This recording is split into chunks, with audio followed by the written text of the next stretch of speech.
आप क्या कहते हैं? नहीं, अपनी राय दें, जो हो रहा हर है। बंदा आर्मी के खिलाफ बोलता, मैं नहीं आर्मी के खिलाफ बोलता, इसलिए कि सियासी लीडर जो उन्होंने और सोच के मुल्क को चलाना होता है, आर्मी ने और कोई चीज़ देख के उन्होंने बॉर्डर पे भी शहादत उन्होंने उनको नसीब होती है। ये नवाज शरीफ या जरदारी वगैरह जाकर बॉर्डर पे नहीं लड़ते। जब नवाज शरीफ आया उसने दहशतगर्दी को खत्म किया, वो देखा फौज की सपोर्ट लड़ते हुए नवाज शरीफ साहब को बॉर्डरों में, खुदा का नाम ले यार, फौज ही खत्म करने वाली और फौज ही बुरी है। लेकिन अभी भी तो फौज है ना जी, तो अभी भी तो फौज है, दहशतगर्दी ये देखे ना, वो फौज का दौर है, वो सियासत का दौर नहीं है। नहीं तो हमें क्या लगे, हमें तो फायदा जिधर हो, हमें तो वो चाहिए। नहीं वो क्यों जी? नहीं, वो तो जनरल फौज ज़िया के के दौर दौर पे में भी काफी काम वो बहुत पीछे मुल्क को धकेल देते हैं। जनरल ज़िया के दौर में भी काफी काम है। फौज के दौर में सबसे ज्यादा काम जनेजो साहब तो जब सबसे ज्यादा जो काम हुए हैं वो कि उलमाए किराम जो जब से ये बने हैं MPA MNA, इन्होंने कितने काम किए हैं, और इनके बरक्स जो बड़े बड़े वडेरे बनते रहे हैं, उन्होंने क्या कोई काम किया है लोगों की फलाह बहबूद के लिए? कुछ भी नहीं। अस्सलाम वालेकुम व्यूअर्स, मैं हूं जावेद इकबाल कुरैशी, मैं आपकी खिदमत में दोबारा हाजिर हूं। व्यूअर्स, आज हम आपके लिए मुख्तलिफ वीडियो लेकर आए हैं। आगे आपने देखा होगा कि हमारे साथ एक मेहमान होता है, लेकिन आज पहली दफ़ा हमारे साथ तीन मेहमान मौजूद हैं। भाइयों की बहुत नवाजिश और मेहरबानी, इन्होंने अपने कीमती वक़्त से वक़्त निकाल के हमें नवाजिश बख्शी, इज़्ज़त बख्शी। तो आज हम इनसे सवालात करेंगे, इनका तारुफ भी अभी करवाते हैं। इनमें एक मेहमान से तो आप पहले भी जान पहचान कर चुके, हाफ़िज़ मोहम्मद बिलाल भट्ट साहब हैं। एक हमारे भाई हैं, इनका नाम है चौधरी एहसानुल्लाह साहब, और एक भाई हैं चौधरी मोहम्मद कमरान जट साहब जी। तो इनसे हम पहले दीनी सवालात से शुरुआत करेंगे, फिर सियासी सवालात भी करेंगे। तो आए चले, सबसे पहले हम शुरुआत करते हैं हाफ़िज़ मोहम्मद बिलाल भट्ट साहब से, क्योंकि ये पहले भी हमारे प्रोग्राम में आ चुके हैं। तो इन्हीं से ही पुराने प्रोग्राम के कुछ दिए गए जवाबात पे हम सवालात करेंगे, क्योंकि हमें बहुत से मैसेजेस आए थे, लोगों ने इनका प्रोग्राम बहुत पसंद भी किया, और कुछ इख्तलाफात जो हैं उनका जवाब इनसे लेंगे। जी अस्सलाम वालेकुम। वालेकुम अस्सलाम रहमतुल्लाहि व बरकातहू। सबसे पहले हाफ़िज़ साहब, हम आपसे पिछले प्रोग्राम के जो आपने जवाबात दिए थे, लोगों ने बहुत पसंद किए, लेकिन कुछ इख्तलाफात भी आए, उनके जवाबात लोगों ने कहा जी हमें हाफ़िज़ साहब से लेकर दें ताकि हम उनके भी जवाबात जान सकें। तो सबसे पहला जो इख्तलाफ है, मैं आहिस्ता आहिस्ता बताता चलूँगा, साथ में दूसरे भाइयों को भी शामिल करते चलेंगे। तो सबसे पहले जो इख्तलाफ वो ये आया, वो कह रहे थे बहुत से भाई, आपने कहा था उलमा इकराम को वोट दें, उलमा इकराम के हाथ मजबूत करें, इंशाल्लाह वो पार्लियामेंट में आकर बहुत से दीनी काम करेंगे। लेकिन लोगों ने कहा जी हम 30-30, 35-35 साल से उलमा इकराम को, जमात इस्लामी को, मौलाना फजलुर रहमान साहब को, प्रोफेसर साजिद मीर साहब को, या ताहिरुल कादरी साहब की पार्टी को, अब नई पार्टी भी आ गई है हमारे वजूद में लब्बैक वालों की, तो हम इनको वोट दे रहे हैं किसी ना किसी तरीके से। तो इन्होंने कोई काम तो नहीं किया, या आप वो काम बताएं, या फिर हमें ये ना कहें कि इनको वोट दें। तो इस बारे में आप क्या कहेंगे? बिस्मिल्लाहिर्रहमानिर्रहीम। कुरैशी साहब, मेरा तो अब भी यही मानना है, पहले भी मैंने आपको यही वाज़े किया था कि हमारे पास आज भी जो बेस्ट ऑप्शन है वो उलमाए किराम ही हैं। आप कभी भी इन सियासी पार्टियों से उम्मीद नहीं लगा सकते। उलमाए किराम ने, आपकी बात सही है कि अगर आप नोट करना शुरू कर देंगे, इतने काम नहीं हैं कि मैं आपको गिनवा सकूं, लेकिन फिर भी जो थोड़ा बहुत दीन का काम हुआ है हाई लेवल पे, वो उलमाए किराम की काविशों की वजह से ही हो रहा है। नहीं, मसलन कोई एक आधा काम अगर आपके जहन में आता हो तो, यही तो लोग कहते हैं कोई काम एक भी नहीं है गिनवाने वाला, अगर आपके जहन में कोई एक काम है तो बताएं, वगरना। मेरे जहन में तो यही है कि पार्लियामेंट में जब भी कोई गलत कानून पास करवाने के लिए लाया जाता है, उसकी मुखालफत सिर्फ उलमाए किराम ही करते हैं। अगर उसके अलावा आप देख लें, सियासी पार्टियां सारी इकट्ठी हो जाती हैं, कोई भी दीन के ख़िलाफ़ कोई भी काम है, इस्लाम के ख़िलाफ़ पाकिस्तान में कोई भी काम है, तो वो यही लोग सियासी पार्टियां कर रही हैं, यही लोग उनके रास्ते में रुकावट बन रहे हैं। क्या आपको लगता है ये वाकई यही उलमा इकराम है? वो मिसाल है ना, यही चिराग जलेंगे तो रोशनी होगी, कोई और आलिम दीन हम नहीं आजमा सकते, कोई और नया चेहरा? इनको तो कर रहे हैं 30-35 साल से। आजमा तो सकते हैं कुरैशी साहब, लेकिन असल बात यह है कि उलमाए किराम की तादाद बहुत कम है और लोगों में इतनी अवेयरनेस भी नहीं है। जैसे आप पूछ रहे हैं मुझसे कि क्या काम किया उन्होंने, उलमाए किराम ने, अगर आप जंग की मिसाल लें, वहाँ उलमाए किराम हैं जो पार्लियामेंट में हैं, उन्होंने लोगों के घरों के काम करवाए हैं, रोड बनवाए हैं, उसके अलावा जितने गरीब लोग हैं उनको जो उलमाए किराम को फंडिंग होती है उसमें से वो सारे का सारा, अगर आप किसी भी, जो मैंने पहले आपकी जंग की मिसाल दी है, मैं नाम नहीं लूँगा क्योंकि आपने पहले भी मुझे बोला था, वो उन्होंने गरीबों के लिए ही काम किया है। वो आप वहाँ जाके पूछ सकते हैं कि उलमाए किराम जो जब से ये बने हैं MPA MNA, इन्होंने कितने काम किए हैं, और इनके बरक्स जो बड़े बड़े वडेरे बनते रहे हैं उन्होंने क्या कोई काम किया है लोगों की फलाह बहबूद के लिए? कुछ भी नहीं किया। जो दूसरी बात मैंने आपको बोली थी, मिसाल के तौर पर कोई भी कानून बनता है जो इस्लाम के ख़िलाफ़ है तो सबसे पहले आगे आने वाले उलमा ही होते हैं जो आके इनको रोकते हैं पार्लियामेंट में। चलें इस पे बात मज़ीद बढ़ाते हैं जी। एहसानुल्लाह साहब, आप बताएं, क्या आप ये चाहते हैं या सोचते हैं कि उलमाए किराम को मज़ीद मजबूत किया जाए, उनको मज़ीद तादाद में पार्लियामेंट में लाया जाए, या आप ये सोचते हैं नहीं ये कोई काम नहीं कर रहे दीगर पार्टियों की तरह, इनको ज़रूरत ही नहीं, जब उनको जो देख लिया पीपल पार्टी वगैरह को, मुस्लिम लीग नून को और मौजूदा PTI को भी देख लिया जिसने मदीना की रियासत का नारा लगाया, तो क्या सोचते हैं ये उलमाए किराम भी उन जैसे हैं या थोड़े मुख्तलिफ हैं? क्या आप इस बारे में राय देंगे? नहीं, उलमाए किराम जो हैं दूसरे लोगों से तो मुख्तलिफ हैं, ठीक है। पीपल पार्टी को भी आपने देख लिया इतने सालों से, हर 5 साल बाद मुस्लिम लीग आती है, पीपल पार्टी आती है, उन्होंने बारियाँ लगाई हुई हैं। तो उलमा किराम को हम वोट ही नहीं देते तो वो पार्लियामेंट में कैसे जाएंगे? वो 4, 5 या 10 उलमा किराम है, वो क्या कर लेंगे उधर? लेकिन देखें, अगर मुस्लिम लीग नून भी आती है ना तो वो भी उलमा किराम की सीटें साथ मिला के ही अपनी अक्सियत बनाती है। कभी ऐसा नहीं हुआ कि पीपल पार्टी मार्ज वजूद में आ जाए, वजारत उज़्मा में आ जाए और ये दीनी पार्टियों ने उनके हाथ मजबूत ना किए हों, लेकिन जब काम करवाने का वक़्त आता है तो ये खामोशी से साइड पे बैठ जाती हैं। हर मौजूदा जो होता है वज़ीर आज़म उसके साथ होते हैं, उसके हाथ मजबूत करते हैं। उलमा किराम साथ होते हैं मगर उनको इतने फंड वगैरह नहीं मिलते कि वो लोगों का काम कर सकें, ना ही उनको इतनी उनकी अहमियत होती है पार्लियामेंट में। बस वो अपने वोट, पार्लियामेंट के वोट लेने के लिए इनको साथ मिला लेते हैं। अगर उनको वो भी ज़रूरत ना हो तो वो भी इनको साथ ना मिलाएं। नहीं, उलमाए किराम क्या एक काम भी नहीं करवा सकते? मिसाल के तौर पे अभी कह दें जमात इस्लामी कुछ देर के लिए PTI के साथ आती है, फिर निकल जाती है, फिर आती है जब ज़रूरत फिर निकल जाती है, ठीक है। कादरी साहब आते हैं, मिल जाते हैं इमरान खान के साथ हाथ में हाथ डाल, क्या जुमे की छुट्टी नहीं करवा सकते? क्या कोई एक भी कानून मदीने की रियासत का तो ये खुद ढंडोरा पीटता था, एक भी क्या कि नहीं पास करवा सकते बिल? मसला ये है ना कि सारी जमातों के उलमा किराम जो है वो इकट्ठे बैठ ही नहीं सकते। नहीं, एक भी अगर कोशिश करेंगे तो होगा इंशाल्लाह। तो कब करेंगे? यही तो मैं रो रहा हूँ, 35 साल से आ रहे हैं मगर वो चंद उलमा है, ठीक है, वो भी बस कोशिश करते हैं, उनकी नहीं सुनी जाती, वो पीछे हो जाते हैं। आप ये सोचते हैं कि उलमा किराम के भी चेहरे बदलने चाहिए, कोई और नहीं बदलने चाहिए? गली गली में हाफिज साहब से मैं इख्तिलाफ करूंगा, इन्होंने कहा बहुत कम है, गली गली में आलिम दीन, एक सफ़ेद पोश लोग मौजूद, इनके खुद वालिद मोहतरम हैं, इनके घर में बड़े भाई हैं, इनके रिश्तेदार ले लें, हमारे ले लें, गली गली में आलिम दीन मौजूद हैं जो अल्लाह की रज़ा के लिए काम करने लगते हैं। तो आप समझते हैं कि चेहरे बदल के देख लें? नहीं, उनको भी आगे आना चाहिए, उन लोगों को भी मौका देना चाहिए, वो भी आगे आए, वो भी मैं बात दिन के लिए आगे आना चाहिए, आने नहीं देते। अच्छा जी, आप इस बारे में क्या दोनों भाइयों की राय से इत्तेफाक करते हैं या मुख्तलिफ है, या आप चाहते हैं कि पीपल पार्टी जो करेगी या मुस्लिम लीग नून करेगी या PTI करेगी, जो करेगी, ये नहीं कुछ भी कर सकते?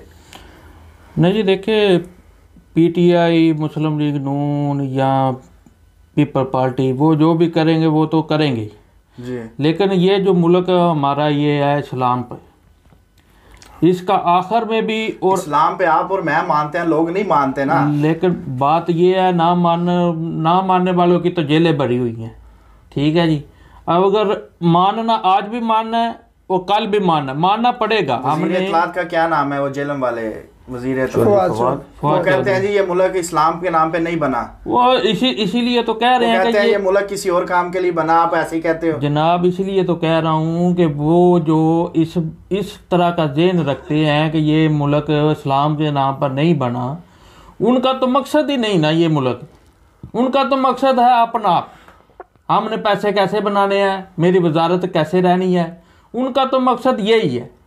वो कहते हैं जी हमने कानून पास करवा लिया है, सर्दियों में ठंड लगती है, 1 या 2 शराब की बोतलें ये ठीक है, दुरुस्त हैं, लोग ले जाते हैं, पकड़ लेते हैं, या 1-2 और कानून वो ऐसा करवा रहे हैं, तो वो इसीलिए करवा रहे हैं भाई। वक्त तो यही है ना, जो इस वक्त दौर चल रहा है वो तो यही है। वो अपनी मर्जी के कानून पास हो रहे हैं, जो उनको बेस्ट लग रहे हैं वो करा रहे हैं, लेकिन हमारा मुल्क जो है वो है तो इस्लाम के नाम पास हो रहे हैं ना, कानून तो पास उलमाए किराम की तरह, उलमाए किराम तो यही है ना। देखें भाई, जब भी कोई भी कानून जो है इस दीन इस्लाम शरीयत के खिलाफ पार्लियामेंट में आता है, सबसे पहले आवाज़ चाहे उनकी सुनी जाए या ना सुनी जाए, वो जो है उलमा की है। लेकिन अगर वो भी देखे, अगर वो भी उलमा अगर पार्लियामेंट में ना होते तो पता नहीं आज तक क्या क्या कानून बन जाते।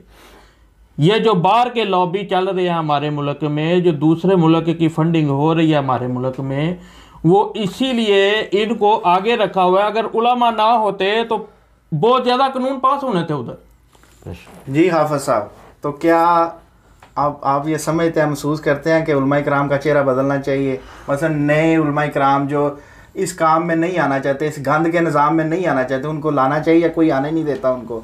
क्या कहेंगे इस बारे? ये तो बात आपकी बिल्कुल बजाय है कि कोई आने नहीं देता उनको। जिनका ये काम ही नहीं है ना, वो तो आ ही नहीं सकते। बेशक आप जितना मर्जी नेक बंदा, जैसे आपने जिक्र किया कि हर जगह पे गली मोहल्लों में बड़े बड़े आलिम दीन हैं, बहुत बड़े बड़े अल्लाह वाले हैं, अनायतुल्लाह शाह बुखारी जैसे। देवबंद के अगर मैं गिनवाना शुरू, गली महल्ले में इतने ज्यादा अहले हदीसों के, बरेलवियों के इतने नाम है, लेकिन वो आते नहीं इस गंद में। वो जो आना चाहता भी है, लोग उनको वोट नहीं दे रहे हैं। ये मुश्किल इसलिए पेश आ रही है कि लोग खुद भी, इतना प्रोपेगेंडा उलमा के खिलाफ हुआ है कि लोग खुद भी डरे हुए हैं। आप देख लें जो उलमा आते हैं उनकी, मैं क्यों कहता हूँ तादाद कितनी है, क्योंकि लोग उनको वोट दे भी नहीं रहे। बहुत कम उलमा है। आप कहते हैं ना चेहरे बदलेंगे, फिर तो बिल्कुल ही नहीं आएंगे। लोग उनको धोखा देते हैं उलमाए किराम को, कहते हैं आप चले हम आपके पीछे हैं, लेकिन वोट नहीं देते, वोट वाले वोट नहीं। ये बात बिल्कुल सही है, मैं सारे लोगों की नहीं कहता, लेकिन जब वोट की बारी आती है, जैसे चौधरी साहब ने बोला है, बिल्कुल जब वोट का टाइम आता है कि उलमा को एक साइड पे कर दिया जाता है और अपनी बरादरी बेसिस पे वोट दिए जाते हैं, क्योंकि उन लोगों ने अपने काम निकलवाने होते हैं।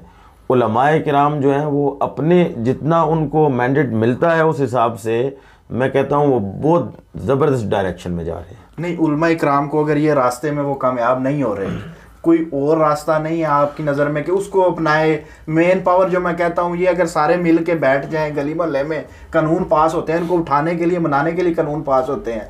एक पार्टी जो तहरीके लब्बैक वाले हैं, कोई सीट नहीं, कोई कुछ नहीं होगी, एक आज सिंध में या पंजाब में, वो गली में आके बैठ जाते हैं, कानून पास करवा के उठते हैं, बात मनवा के उठते हैं। ये जैसे हमारे भाई चौधरी एहसानुल्लाह साहब कह रहे थे ना कि प्रॉब्लम ये है कि उलमा इकट्ठे बैठ नहीं रहे एक जगह पे। हमें कहते हैं, हम सुन रहे हैं, वो कहते हैं कि उलमा का इत्तेफाक हो रहा है, लेकिन पार्लियामेंट में आप देख लें, जब भी कोई बात होती है ये उलमा इकट्ठे नहीं है। अगर इकट्ठे हों तो फिर सूरत हाल बिल्कुल मुख्तलिफ होगी। देखें, अब तहरीके लब्बैक वालों से लोगों ने बहुत उम्मीद लगाई है, लेकिन वो भी पीटीआई वालों से, कॉफ लीग वालों से गले मिल रहे हैं आने वाले इलेक्शन की तैयारी। तो अब क्या करें?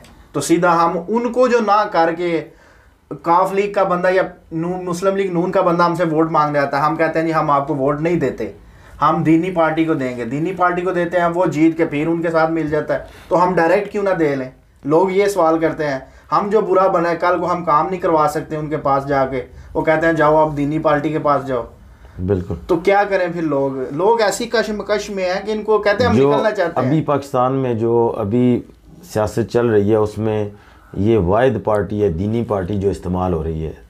हर तरफ से तहरीक लब्बैक वाले जो हैं ये इस्तेमाल हो रहे हैं, इनको सियासी पार्टियां भी इस्तेमाल कर रही हैं और वो लोग भी इस्तेमाल कर रहे हैं जो सामने कभी आए ही नहीं है, पीछे बैठ के उनको इस्तेमाल किया जा रहा है। अभी उनको पता नहीं चल रहा, बड़े बड़े उलमा उनको पता है, लेकिन तहरीके लब्बैक वालों में भी अभी जोश जज्बा बहुत ज़्यादा है ना। अभी वो छोटा सीखेगा, उनका बेटा बिल्कुल रिजवी साहब का ऊपर बड़े बड़े जो उनके उलमा हैं उन्होंने हाथ उठा लिए हैं। ये नहीं कि इस मिशन से हाथ उठाए हैं, इनका जो तरीक़ाकार है उससे हाथ उठाए हैं और ये जमात अभी इस्तेमाल हो रही है।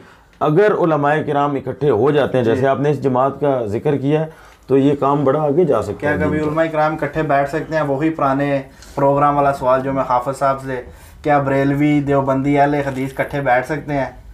क्या एक दूसरे का सर नहीं फाड़ेंगे? क्या एक दूसरे को कुफर के फतवे नहीं देंगे? क्या वो कहेगा वो वाबी, वो फलाना, उसके पीछे नमाज नहीं, वो तो काफर है? क्या इकट्ठे बैठेंगे ऐसे? क्या ऐसे तो नहीं बैठ सकते, कभी भी नहीं बैठ सकते, ठीक है, कभी भी नहीं बैठ सकते। अगर ये सारे इख्तलाफात इनके ख़त्म होंगे तो फिर ये एक जगह पे बैठेंगे, फिर इनकी कोई बात भी सुनेगा। अगर इन्होंने एक पार्टी उधर जा रही है, एक उधर जा रही है, किधर जा रही है, कोई भी नहीं इनकी बात सुनेगा। उनको पता है सियासी लीडरों को कि इनका आपस में इत्तेफाक नहीं है, कोई टेंशन नहीं है, इनकी ज़रूरत नहीं है, इनकी कुरान टेंशन में भी है वातसिमू बिहब्लिल्लाहि जमीअन वला तफर्रकू, अल्लाह की रस्सी को मजबूती से थामो, तफरके में ना बटो। क्या यही तफरका नहीं है? वहाबी, सुन्नी, बरेलवी, इनको हमें फाड़ के हमें इकट्ठा नहीं बैठने दिया जा रहा। अगर हम तीनों इकट्ठे बैठ जाएं तो क्या अल्लाह और अल्लाह के रसूल से कोई फिरेगा कानून से? तीनों ही ये चाहते हैं, तो क्या ये इनके साथ गेम चल रही, इनको ये नहीं समझ आती? असल मसला कुफर के फतवे बांटना बंद करें। क्या है, कुछ उलमा कराम है जो बाहर की पार्टियां जो फंडिंग करती हैं, जो NGOs उनके साथ काम करते हैं, ठीक है। आम लोगों को नहीं पता कि ये उलमा कराम क्या कर रहे हैं, ठीक है। लोगों के सामने कुछ और है, पीछे कुछ और है। तो सारे उलमा कराम जो है सारे फिर कसूर निकल आया ना। नहीं, सारे उलमा कराम अगर अच्छे हैं तो सारे तो नहीं अच्छे, मतलब कुछ हैं जो मतलब मिल के काम करते हैं बाहर दूसरी पार्टियों से, उनकी बात मानते हैं, सारा जलसे जुलूस करते हैं। बदल के देख लें, चेहरे बदल लें, वो तो बदलने चाहिए। मतलब ये पीछे मैं एक इंटरव्यू सुन रहा था, जंग में एक मौलवी साहब है, ठीक है, उन्होंने MP बने या MNA बने, उन्होंने अपने इलाके का अच्छा सा काम किया, काम कर रहे हैं अभी भी, ठीक है। वो बिल्कुल सादा सा बंदा है, उस इलाके की चुनाव उसको नहीं ना रोड़े अटकाती है, काम नहीं करने देती ना। सादा लोगों को काम नहीं कर सकते मेरा भाई, एक दफ्तर से एक बिल नहीं पास करवा सकते। तो उसका इसी का तो इलाज आज के प्रोग्राम में निकालना है। जी आप बताएं, क्या उलमा इकराम कभी इकट्ठे बैठ सकते हैं या नहीं बैठेंगे? यही तेरे पीछे नमाज नहीं होती मेरी, मेरे पीछे तेरी नहीं होती, तू काफर है, तू कहेगा मैं काफर हूँ, बात ठीक है। दोनों अपने उम्मत को भी हमने बड़े उलमा इकराम ने तफरके में फाड़ा हुआ है, क्या इसको ख़त्म नहीं करना चाहिए? ये छोटी छोटी बातों पर एक दूसरे के सार फाड़ने, ये मारना। देखें, ये क्यों नहीं हो सकता जी, क्यों नहीं हो सकता कि अगर हम इस्लाम के नाम पे चल रहे हैं, दीन के नाम पे चल रहे हैं, तो इकट्ठे क्यों नहीं बैठ सकते? नहीं बैठने के लिए ये देखें, सबसे पहले तो हमें अपने आप को बदलना पड़ेगा जी। जो हम किसी की बात पे 1 मिनट में मान लेते हैं, जी वो ये ठीक कह रहा है, वो गलत कह रहा है। आपको इतना नॉलेज होना चाहिए कि हमें इतना जज्बाती किया हुआ दीन के नाम पे। यही तो बात है ना कि आपको पहले इल्म और दीन का पता होना चाहिए कि ये आदमी बात ठीक कर रहा है कि नहीं कर रहा। यानी कि उम्मत फरके में बट चुकी है ना। पहले तो हमको इतना तकसीम किया गया हुआ है, जिसकी वजह से आज तक ये नौबत आई है ना कि हम इकट्ठे नहीं बैठ सकते। अगर हमें तकसीम ना किया गया होता तो आज हम इकट्ठे बैठे होते। सॉल्यूशन आपके पास है? सॉल्यूशन तो यही है ना कि हमारे इकट्ठे हो सके। सबसे पहले तो हमारा जो यंग जनरेशन है, जो यंग हैं, जो बच्चे हैं, उनको दीन का पता होना चाहिए कि दीन में ये चीज़ गलत है, ये ठीक है।